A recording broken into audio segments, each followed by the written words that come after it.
ಇಡೀ ನಮ್ಮ ದೇಶದಲ್ಲಿ ಒಂದು ಕ್ರಿಕೆಟಿಗರಿಗೆ ಒಂದು ಸಿನಿಮಾ ನಟರಿಗೆ ಕೊಡುವಂಥ ಬೆಲೆ ಯಾರಿಗೂ ಕೂಡ ಇಲ್ಲ.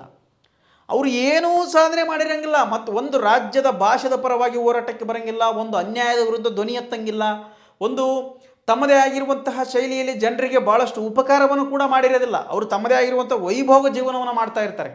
ನಿಮ್ಮ ಜೀವನ ನಿಮ್ಮ ಕೈಯಲ್ಲಿ. ಯಾರೋ ಕ್ರಿಕೆಟಿಗೆ ಬಂದು ನಿಮ್ಮ ಜೀವನ ಬದಲಾವಣೆ ಮಾಡೋಂಗಿಲ್ಲ, ಯಾವ ಹೀರೋ ಬಂದು ನಿಮ್ಮ ಜೀವನ ಬದಲಾವಣೆ ಮಾಡೋಂಗಿಲ್ಲ, ಯಾವ ರಾಜಕಾರಣಿಯು ಬಂದು ನಿಮ್ಮ ಜೀವನವನ್ನು ಬದಲಾವಣೆ ಮಾಡೋಂಗಿಲ್ಲ.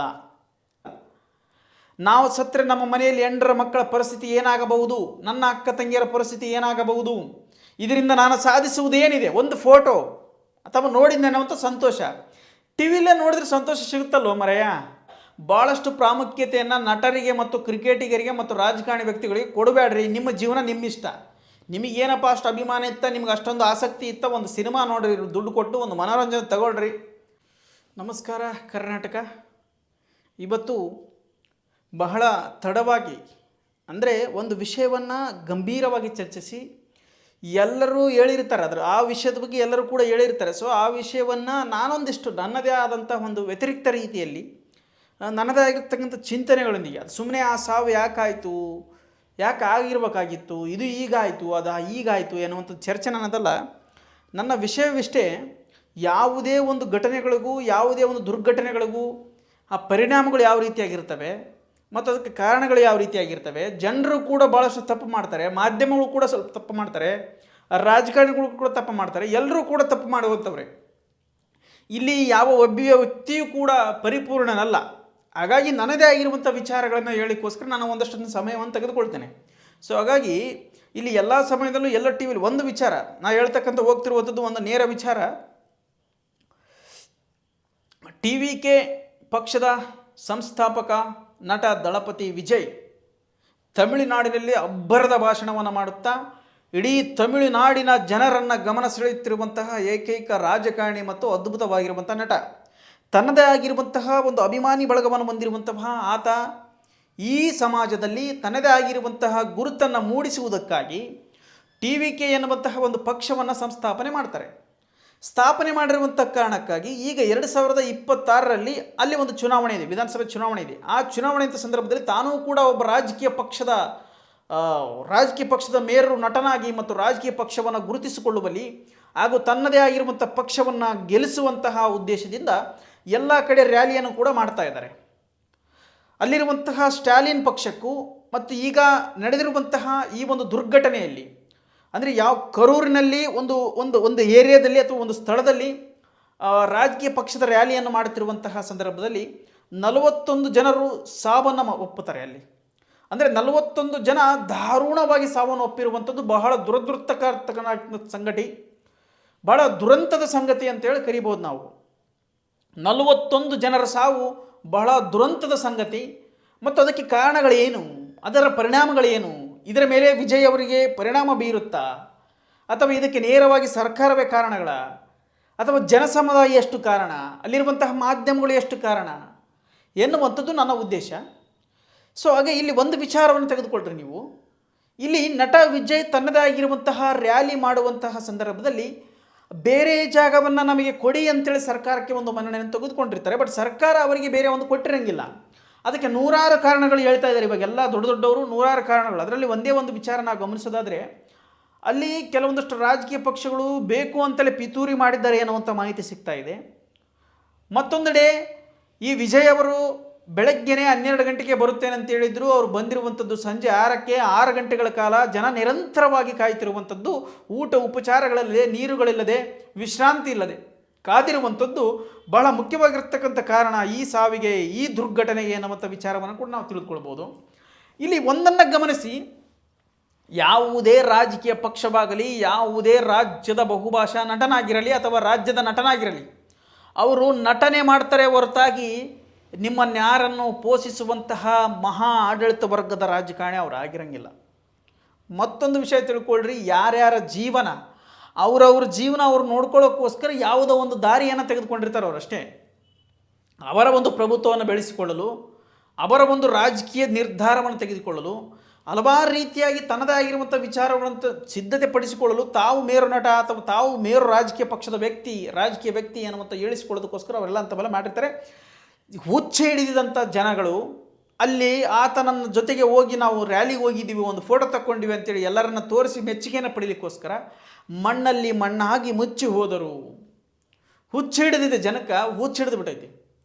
ನಾವು ಈಗ ಇದೊಂದು ಭಾಳ ದೊಡ್ಡ ದುರಂತವಾಗಿರುವಂಥ ವಿಷಯ. ಎಲ್ಲ ರಾಜ್ಯದಲ್ಲೂ ಇಡೀ ನಮ್ಮ ದೇಶದಲ್ಲಿ ಒಂದು ಕ್ರಿಕೆಟಿಗರಿಗೆ, ಒಂದು ಸಿನಿಮಾ ನಟರಿಗೆ ಕೊಡುವಂಥ ಬೆಲೆ ಯಾರಿಗೂ ಕೂಡ ಇಲ್ಲ. ಅವರು ಏನೂ ಸಾಧನೆ ಮಾಡಿರಂಗಿಲ್ಲ, ಮತ್ತು ಒಂದು ರಾಜ್ಯದ ಭಾಷೆದ ಪರವಾಗಿ ಹೋರಾಟಕ್ಕೆ ಬರೋಂಗಿಲ್ಲ, ಒಂದು ಅನ್ಯಾಯದ ವಿರುದ್ಧ ಧ್ವನಿ ಎತ್ತಂಗಿಲ್ಲ, ಒಂದು ತಮ್ಮದೇ ಆಗಿರುವಂತಹ ಶೈಲಿಯಲ್ಲಿ ಜನರಿಗೆ ಭಾಳಷ್ಟು ಉಪಕಾರವನ್ನು ಕೂಡ ಮಾಡಿರೋದಿಲ್ಲ. ಅವರು ತಮ್ಮದೇ ಆಗಿರುವಂಥ ವೈಭೋಗ ಜೀವನವನ್ನು ಮಾಡ್ತಾ ಇರ್ತಾರೆ. ಅವರನ್ನು ಮೆಚ್ಚಿಸ್ಲಿಕ್ಕೆ ನೀವು ಯಾಕೆ ಹೋಗ್ತೀರಿ? ದೂರದಿಂದ ನೋಡಿದ್ರೆ ಆಯ್ತಪ್ಪ, ನಿಮಗೆ ಅಭಿಮಾನ ಐತೆ, ಪ್ರೀತಿ ಐತಿ, ಎಲ್ಲನೂ ಐತೆ ಖರೆ, ಆದರೆ ಹೋಗಿ ಅಲ್ಲಿ ನಿಮ್ಮನ್ನು ಪ್ರಾಣ ಕಳ್ಕೊಳ್ಬೇಕನ್ನುವಂಥದ್ದು ಯಾವ ನ್ಯಾಯ? ಮನೆ ನಮ್ಮ ಕರ್ನಾಟಕದಲ್ಲೂ ಕೂಡ RCB ಗೆಲುವಿನ ಕಾರಣಕ್ಕಾಗಿ ಸಂಭ್ರಮವನ್ನು ಏರ್ಪಡಿಸಿದರು ವಿಧಾನಸಭೆಯಲ್ಲಿ ಮತ್ತು ಕ್ರೀಡಾಂಗಣದಲ್ಲಿ. ಅದನ್ನು ನೋಡ್ಲಿಕ್ಕೆ ಹೋಗಿ 11 ಜನ ಏನು 16 ಜನ ಸತ್ತೋದ್ರು. ಅಂದರೆ ನಿಮಗೆ ವಿಚಾರ ಇಷ್ಟೇ, ನನ್ನದು ಏನಪ್ಪ ಅಂದರೆ ಕ್ರೌಡ್ ಆಗಿರುತ್ತೆ ಆಲ್ಮೋಸ್ಟ್ ಅಲ್ಲಿ ಜನ. ನಾವು ಏನು ಮಾಡ್ತೀವಿ ಅಂತಂದರೆ ಎಲ್ಲವನ್ನು ಕೂಡ ಯಾವುದನ್ನು ವಿಚಾರ ಮಾಡೋಂಗಿಲ್ಲ. ಸಿನಿಮಾ ನಾಟಕ ಬಂದರೆ ಆಗೋಯ್ತು, ನಮ್ಮ ಜೀವನ ಮುಂದೆ ಏನಾಗುತ್ತೆ ಅನ್ನೋಂಥ ಪರಿಜ್ಞಾನ ಕೂಡ ನಮ್ಮಲ್ಲಿರಂಗಿಲ್ಲ. ನಾವು ಸತ್ತರೆ ನಮ್ಮ ಮನೆಯಲ್ಲಿ ಹೆಂಡರ ಮಕ್ಕಳ ಪರಿಸ್ಥಿತಿ ಏನಾಗಬಹುದು, ನನ್ನ ಅಕ್ಕ ತಂಗಿಯರ ಪರಿಸ್ಥಿತಿ ಏನಾಗಬಹುದು, ಇದರಿಂದ ನಾನು ಸಾಧಿಸುವುದೇನಿದೆ? ಒಂದು ಫೋಟೋ ಅಥವಾ ನೋಡಿದ್ದೆ ಅನ್ನೋಂಥ ಸಂತೋಷ. ಟಿ ವಿಲೇ ನೋಡಿದ್ರೆ ಸಂತೋಷ ಸಿಗುತ್ತಲ್ವ ಮರೆಯ?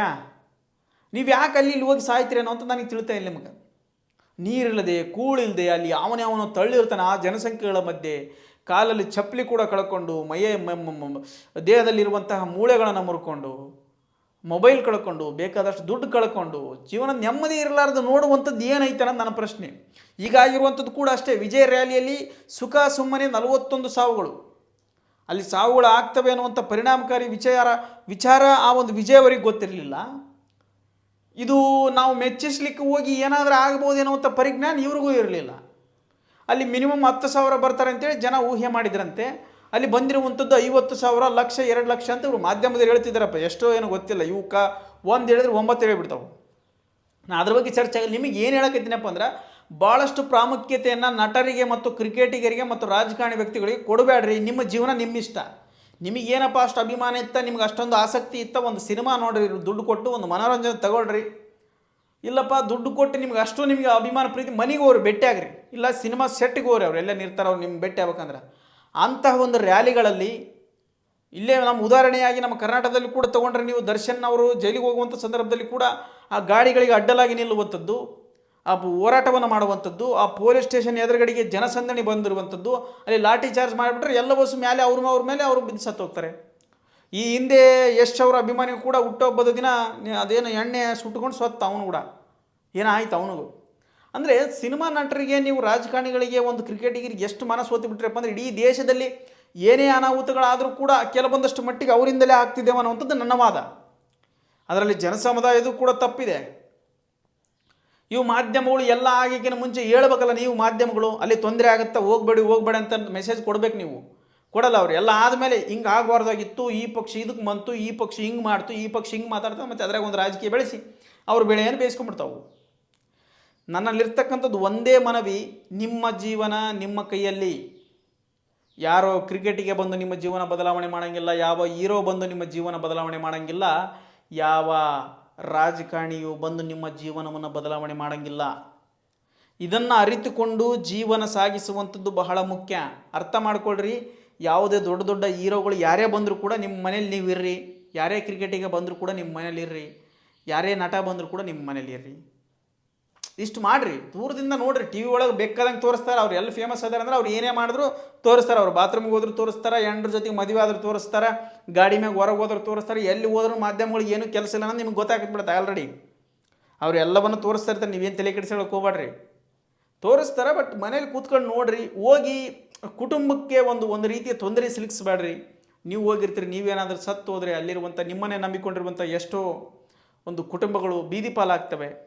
ನಿಮ್ಮ ಮೇಲೆ ಪ್ರೀತಿ ಇರುವಂತಹ ಕೆಲವೊಂದು ಜೀವಗಳಿಗೆ ಮನಸ್ಥಿತಿ ಬೇರೊಂದು ಕಡೆಗೆ ವಾಲುತ್ತದೆ.